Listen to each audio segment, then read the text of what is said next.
there guys! So this Sunday is Easter, and I wasn't really sure what to talk about this week, but I think I found the perfect thing. This is a very special video because I'm going to be talking about something that means so much to me, and I hope that it inspires you, or makes you smile, or even just brightens your day. Easter has always been a really cool time for me, from when I was born up until even now, because my family makes it extra special. You might have heard of dyeing eggs, you know, the Easter tradition. My family takes that to a whole nother level. Let me show you what I mean. You might have actually heard of this. I'm talking about Eggshelland. It's something that my family created, and I am so proud to be a part of it. Well, to have been a part of it. Unfortunately, we don't do it anymore. I'll get to that in a second. Many years ago, before I was born, in the 1950s, my grandfather started a display. He would put painted eggs on his lawn, and it started off very small, but it didn't stay small for long. This tradition carried on, and eventually I was born.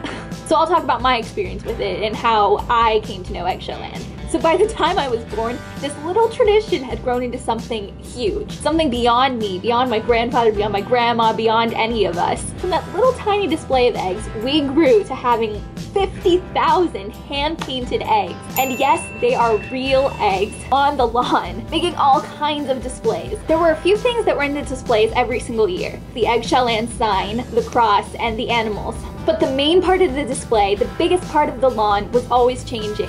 And it was so cool to give ideas and be like, oh, we should do that. Have you seen this movie? Let's do that next year. It was the most exciting part of my year. We had done everything from the Powerpuff Girls, Star Wars, Wizard of Oz, Up, Nemo, Peter Pan, Cinderella, Little Mermaid, you name it, we did it. As I continue to talk, I'm going to put pictures in the corner so you can totally see what I mean. The pictures were taken by my grandfather using a fire truck. Yes, the fire department came and let him go up into the sky to take these pictures. Because Eggshelland was a huge deal. I think it still is today. My grandparents were on the Montel show, countless news stations, Ripley's Believe It or Not, all sorts of things. It was huge. And the thing I want to stress is that these are real eggs. My grandparents would go to a little cafe, and they would take the eggs from there, put a dime-sized hole in the bottom, take out the contents. This is how they did it. I'm not just doing this for my own fun. Twirl the eggs to get the contents out, then wash the eggs in this stuff, I forget what it's called, then hand paint the eggs one at a time, and then put them on the pegs. But before they could get them on the pegs, my grandma had to make drawings. She would sketch out the drawing, then put that on top of some graph paper, then transfer it to graph paper, then color each individual square the color that the egg would be, so each square was an egg.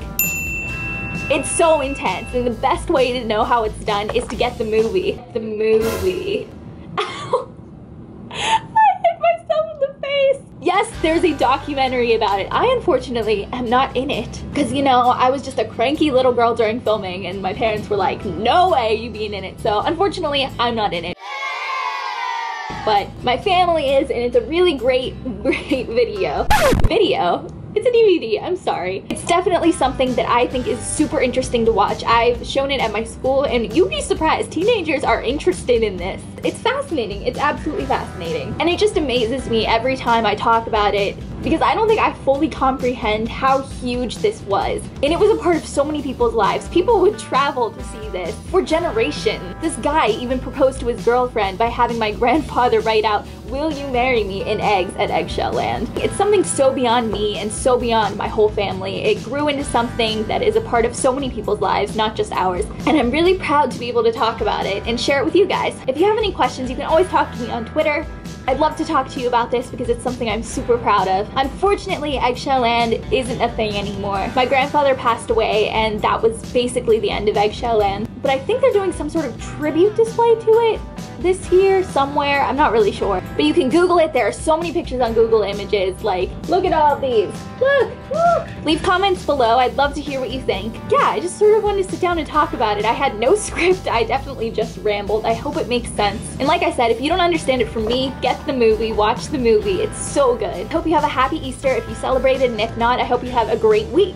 Remember that you can change the world. If you have a gift or a talent, use it. My grandma and grandpa combined their gifts to create something super special that touched a lot of hearts. And I just want to encourage you to remember that if you can dream it, you can do it. No matter how cliche that sounds, I can tell you, I have proof. It's true. Stay beautiful, you people. I love you so much. Also, in other news, I'm getting a P.O. box. I'm gonna go activate it tomorrow. So in Friday's video, look for the address and you can send me letters, and I'm just super excited. And I'm also looking at getting merchandise done. It's a little bit wonky, but I promise it'll work out. So yeah, that's about it for now. I love you all. Stay beautiful, you people, once again. Bye!